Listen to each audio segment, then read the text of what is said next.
दोस्तों, लता मंगेशकर भारत की सबसे प्रतिष्ठित पार्श्व गायिका थीं, जिन्होंने कई फिल्में और गैर फिल्मी यादगार गीत गाए थे। दुनिया भर में उनके करोड़ों प्रशंसक हैं, जो लता को मां सरस्वती का अवतार मानते हैं।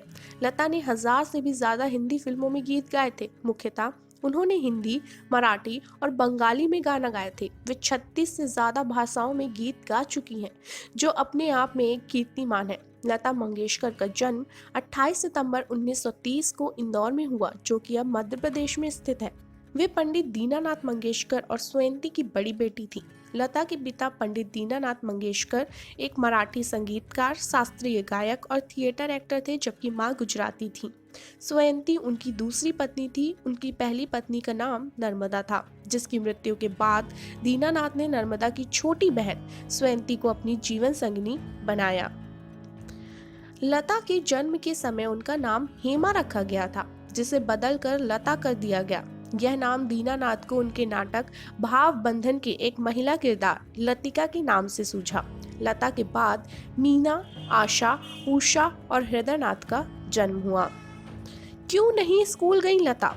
जी हाँ दोस्तों, बचपन से ही लता को घर में गीत, संगीत और कला का माहौल मिला और वे उसी ओर आकर्षित हुई। 5 वर्ष की उम्र से ही लता को उनके पिता संगीत का पाठ पढ़ाने लगे। उनके पिता के नाटकों में लता अभिनय भी करने लगी।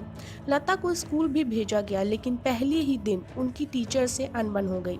दोस्तों, बात यूँ थी कि लता अपने साथ अपनी छोटी बहन आशा को भी स्कूल ले गई थी, लेकिन टीचर ने आशा को कक्षा में बैठने की अनुमति नहीं दी। इससे लता को गुस्सा आ गया और वे फिर कभी स्कूल नहीं गई। 13 वर्ष की उम्र में परिवार का बोझ। दोस्तों, 1942 में लता मंगेशकर पर मुसीबत का पहाड़ टूट गया था। उनके पिता की जब मृत्यु हुई तब लता मात्र 13 वर्ष की थी। लता पर परिवार का बोझ आ गया। नवयुग चित्रपट मूवी कंपनी के मालिक मास्टर विनायक मंगेशकर परिवार के नजदीकी लोगों ने लता का करियर गायिका और अभिनेत्री के रूप में संवारने के लिए मदद की। लता को अभिनय पसंद नहीं था, लेकिन पैसों की तंगी के कारण उन्होंने कुछ हिंदी और मराठी फिल्मों में अभिनय किया। मंगला गौर 1942, माझे बाल 1943, गाज भाऊ 1944, बड़ी माँ 1945, जीवन यात्रा 1946 जैसी फिल्मों में लता ने छोटी मोटी भूमिकाएं अदा की। और दोस्तों, आपको बता दूं कि लता को सदाशिवराव नेवरेकर ने एक मराठी फिल्म में गाने का अवसर 1942 में दिया। लता ने गाना रिकॉर्ड भी किया, लेकिन फिल्म के फाइनल कट से वो गाना हटा दिया गया। 1942 में रिलीज हुई मंगला गौर में लता की आवाज सुनने को मिली। इस गाने की धुन दादा चंदेकर ने बनाई थी। 1943 में प्रदर्शित मराठी फिल्म गजा भाऊ में लता ने हिंदी गाना माता एक सपूत की दुनिया बदल दे तू गाया। 1945 में लता मंगेशकर मुंबई शिफ्ट हो गईं और इसके बाद उनका करियर आकार लेने लगा। वहां पर उन्होंने भिंडी बाजार घराना के उस्ताद अमन अली खान से भारतीय शास्त्रीय संगीत सीखना शुरू किया। फिल्म बड़ी माँ 1945 में गाए भजन माता तेरे चरणों में और 1946 में रिलीज हुई आपकी सेवा में लता को किया रिजेक्ट। जी हाँ दोस्तों, वसंत देसाई और गुलाम हैदर जैसे संगीतकारों के संपर्क में लता आई और उनका करियर निखरने लगा। लता के गुलाम हैदर मेंटर बन गए। वे लता को दिग्गज फिल्म निर्माता शशधर मुखर्जी के पास ले गए, जो उस समय शहीद 1948 नामक फिल्म बना रहे थे। हैदर ने लता को लेने की सिफारिश मुखर्जी से की। लता को सुनने के बाद मुखर्जी ने यह कहते हुए लता को लेने से इनकार कर दिया कि लता की आवाज़ बहुत पतली है। इससे हैदर भड़क गए। वे लता की प्रतिभा को पहचान चुके थे। उन्होंने कहा कि आने वाले दिनों में लता छा जाएगी और ये सारे निर्माता निर्देशक लता के चरणों में गिरकर लता से अपनी फिल्मों में गाने की मिन्नत करेंगे। गुलाम हैदर ने लता से मजबूर 1948 में एक गीत दिल मेरा तोड़ा मुझे कहीं का न छोड़ा गवाया। यह गीत लता का पहला हिट माना जा सकता है। गुलाम हैदर ने लता में जो प्रतिभा देखी थी, इसका जिक्र अक्सर लता करती रहती थी। लता के अनुसार गुलाम हैदर उनके सही मायनों में गॉडफादर थे और उन्हें लता की प्रतिभा में पूरा विश्वास था। खुद की शैली लता ने की विकसित। दोस्तों, लता जब पार्श्व गायन के क्षेत्र में अपना करियर बना रही थी, तब नूरजहां, शमशाद बेगम जैसी गायिकाओं का बोलबाला था। लता पर भी इन गायिकाओं का प्रभाव था। और वे उसी शैली में गाती थीं। लता समझ गई थी कि यदि उन्हें आगे बढ़ना है तो अपनी शैली विकसित करनी होगी और उन्होंने यही किया। उन्होंने हिंदी और उर्दू के उच्चारण सीखे। सभी के परिवार का हिस्सा। जी हाँ दोस्तों, लता मंगेशकर हमेशा अपने सौम्य स्वभाव के लिए जानी गई। तमाम फिल्म निर्माता, निर्देशक, संगीतकार, गायक, हीरो हीरोइन से उनके पारिवारिक रिश्ते रहे। दिलीप कुमार, राज कपूर, देव आनंद, अमिताभ बच्चन, यश चोपड़ा, राहुल देव बर्मन, मुकेश, किशोर कुमार से उनके घनिष्ठ संबंध रहे। पीढ़ी दर पीढ़ी उनके संबंध मधुर रहे। लता को हर किसी ने अपने परिवार का ही हिस्सा माना। इक्के दुक्के रहे विवाद। जी हाँ दोस्तों, अक्सर सफेद साड़ी में नजर आने वाली लता ने विवादों से हमेशा अपने आप को दूर रखा। सचिन देव बर्मन से जरूर एक बार उनका मनमुटाव हो गया था और दोनों ने 5 साल तक साथ काम नहीं किया। इसी तरह मोहम्मद रफ़ी और लता गीतों की रॉयल्टी पर एक मत नहीं हो सके और उन्होंने भी कुछ समय नहीं गाया। सी रामचंद्र और ओपी नैयर से उनका छोटा मोटा विवाद रहा। हालांकि इन्हें विवाद की बजाय मनमुटाव कहना ही ठीक होगा, जो कि आमतौर पर साथ में काम करने वालों के बीच हो जाता है।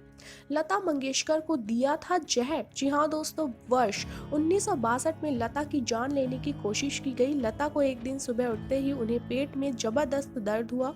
उनकी हालत ऐसी थी कि अपनी ही जगह से हिलने में भी उन्हें दिक्कत होने लगी। लता जी को स्लो पॉइजन दिया गया था। हालांकि उन्हें मारने की कोशिश किसने की, इस बारे में आज तक खुलासा नहीं हो पाया। लता और शादी। लता मंगेशकर की शादी नहीं हो पाई। बचपन से ही परिवार का बोझ उन्हें उठाना पड़ा। इस दुनियादारी में वे इतना उलझ गई थी कि शादी के बारे में उन्हें सोचने की फुर्सत ही नहीं मिली। बताया जाता है कि संगीतकार श्री रामचंद्र ने लता मंगेशकर के समक्ष शादी का प्रस्ताव रखा था, लेकिन लता जी ने इसे ठुकरा दिया था। हालांकि लता ने इस बारे में कभी खुलकर नहीं कहा, परंतु बताया जाता है श्री रामचंद्र के व्यक्तित्व से लता बहुत प्रभावित थी और उन्हें पसंद भी करती थी। एक इंटरव्यू में श्री रामचंद्र ने कहा था कि लता उनसे शादी करना चाहती थी, परंतु उन्होंने इनकार कर दिया क्योंकि वे पहले से शादीशुदा थे। लेकिन रोचक बात यह है कि लता को इनकार करने की बात कहने वाले श्री रामचंद्र ने इस घटना के बाद अपनी एक अन्य महिला मित्र शांता को दूसरी पत्नी बना लिया था।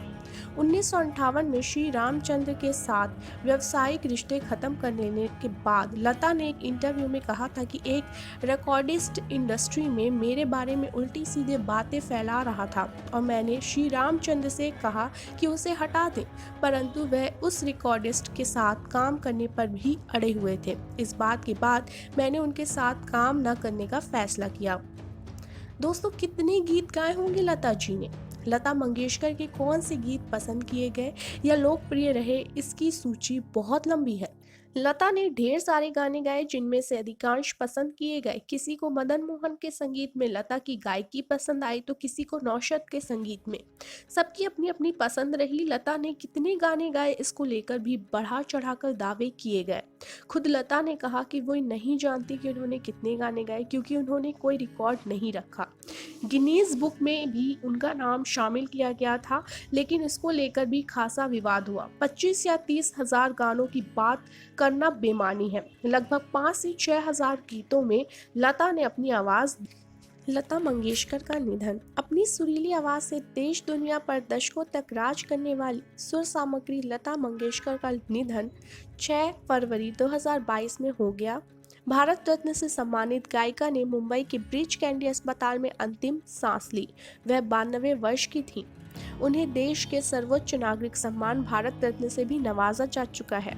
इसके अलावा उन्हें पद्म भूषण, पद्म विभूषण और दादा साहेब फाल्के पुरस्कार से भी सम्मानित किया जा चुका है।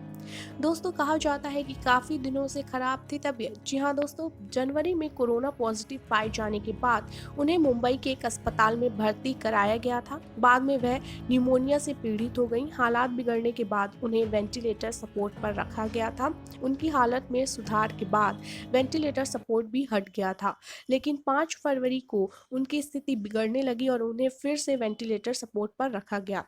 आखिरकार 6 फरवरी को स्वर कोकिला ने आखिरी सांस ली। तो दोस्तों आई होप आपको हमारी वीडियो ज़रूर पसंद आई होगी। अगर हाँ तो प्लीज़ लाइक कमेंट और सभी के साथ शेयर करना मत भूलिएगा। और अगर अभी तक आपने हमारे यूट्यूब चैनल को सब्सक्राइब नहीं किया तो प्लीज़ हमारे यूट्यूब चैनल को सब्सक्राइब कीजिए और बगल में बेल आइकन दबाना मत भूलिएगा हमारे न्यू वीडियोज़ की नोटिफिकेशंस के लिए। धन्यवाद।